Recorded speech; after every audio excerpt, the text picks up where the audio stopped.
Troy Williamson defends his British Super Welterweight Championship against the pretty boy Josh Kelly.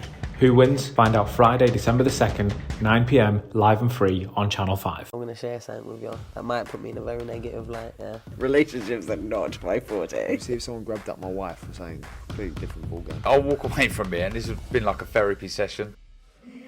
This is Umar Ahmed for IFL TV, proudly sponsored by Everlast. We're a few days out from Royston Barney being on his second Tyson Fury bill. I'm joined by his trainer Ben Davison. Another huge occasion for Royston to shine. Yeah, Frank's doing a brilliant job with Royston. Had some fantastic cards, had some fantastic slots on these cards as well. So, excited for it, and a massive opportunity again for Royston. So will he be on the BT slot? I don't know exactly when he's on, to be honest, but look, he was on the last Fury card. I think he was on about 9:30, 10 o'clock on the last time he boxed. And again, to be on the Tyson Fury card is it's unbelievable. Frank must really take a liking to him. Yeah, he must do. Pleased with Royston last time out. What are you looking for this time at Tottenham Hotspur, mate? Yeah, I always go on like I'm not a massive advocate on. It sounds absolutely stupid, I know, but I'm not a massive advocate on running out there and blowing these kids away early.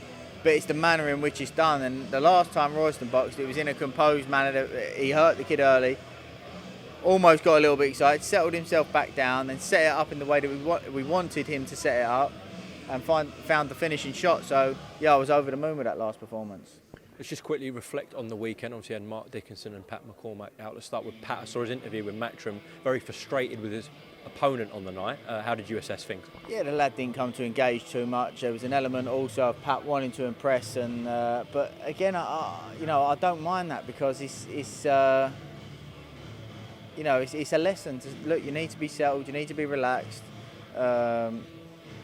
He got some rounds under his belt, which are important. An invaluable experience, and it steps along the way. There's how many fighters that they do all these things on the way there, but there's so many boxes that they haven't ticked along the way, and they actually end up coming unstuck at the wrong time. So, yeah, I don't mind that. It's a lesson, things for him to work on. But look, he's a special fighter, Pat, a super talent. But there's boxes that need to be ticked off along the way, and I don't mind that. And thoughts on Mark's performance? Yeah, Mark, look, he's 4-0. He's boxing kids with winning records that are coming to win. That lad boxed the Olympic gold medalist last time, gave a good account of himself. It's rare, and this is the same for Pat as well. It's rare that lads make their debut and then have another, promotional debut after that. So there was a little bit of eagerness from both of them to impress. Now that's out the way, activity. But the pair of them, they've got huge futures, and I'm certain of that. And they're active, nice and settled now, rather than boxing on this show, boxing under that promoter, under this show, on that promoter. They've got their debuts out the way now, and like I say, not many lads are boxing kids that are actually coming to win with winning records in their full fight at his age. Well, she had a really good win a couple of weeks ago with Shabazz Masoud stopping Jack Bateson, which I don't think many people pick Shabazz to stop Jack. So I know you've always sung your praises about Shabazz. So he's hit that level now, and he's got to go up from here. Yeah, like Shabazz is another one. Like, he wasn't stopping kids along the way. I think in his first 7 fights, I think he had 1 stoppage. People saying he can't punch, but he stopped his last 3 out of 4. Probably could have stopped the other one as well with a little bit more experience. But again, they're boxes that have been ticked along the way, and he's making corrections to those on the journey. And I said before the fight, I believe Jack Bateson's a British level fighter, and Shabazz is is fringe world level, and that's how it looked on the night. Ben, Billy Joe keeps hinting on his stories that he will be making a comeback next year. So how's he getting along in the gym? Yeah, he's training, he's active, he's dropping his weight. We've got Christmas around the corner, so after that I think that will be more of a likely time that he takes it up a notch. So we'll have to see. So we know Chris Eubank Jr. is fighting Liam Smith. We don't know what's going to happen in that fight. But if Chris is successful, do you think that is the fight for Billy Joe? Because it is a huge, mega pay-per-view fight. Yeah, it's a massive fight.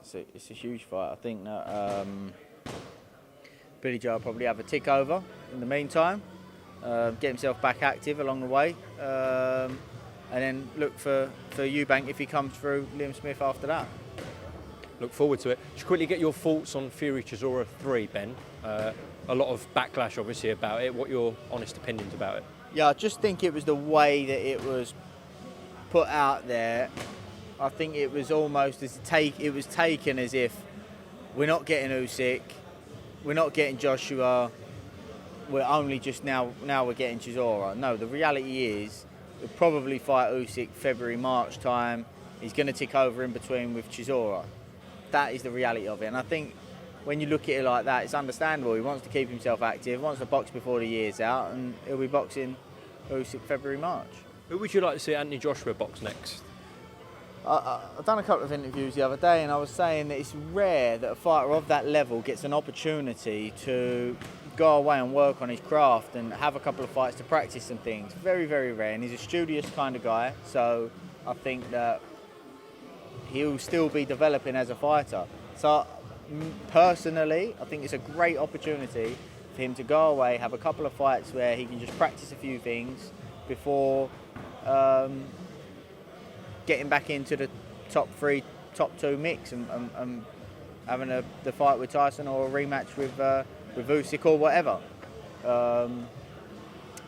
But I understand how the business works. Big deal with the zone, you know, responsibilities or expectations that everybody's got to match on both sides. So obviously I don't know what the terms of that are, but I understand if it's not possible for him. But if it is a situation that he can do that, I think it's a great opportunity for him to do so.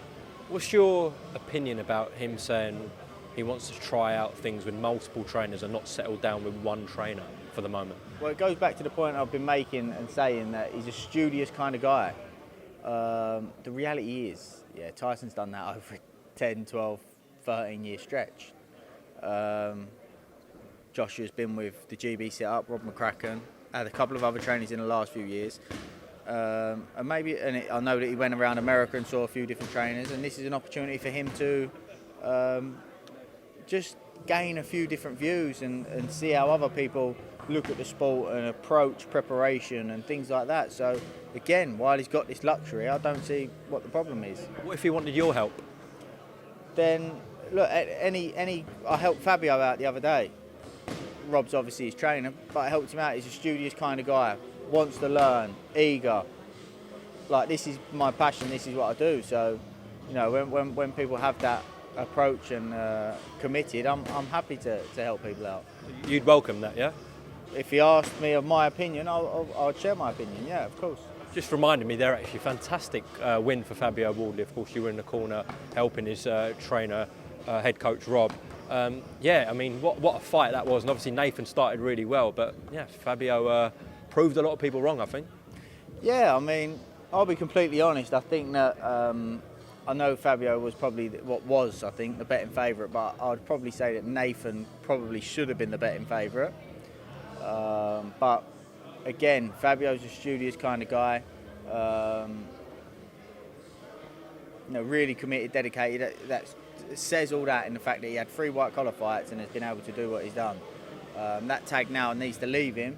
He's become British champion. Him and his trainer Rob have done a phenomenal job, and they deserve all, you know, everything they get out of the sport, because they really dedicated and really put a lot of time into it. So yeah, I'm over the moon for him.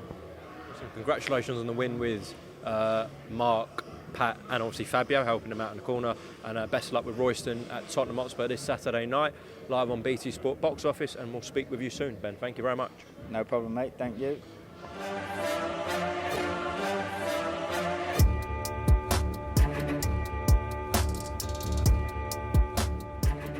Midnight on Channel 5. Troy Williamson defends his British Super Welterweight Championship against the pretty boy Josh Kelly.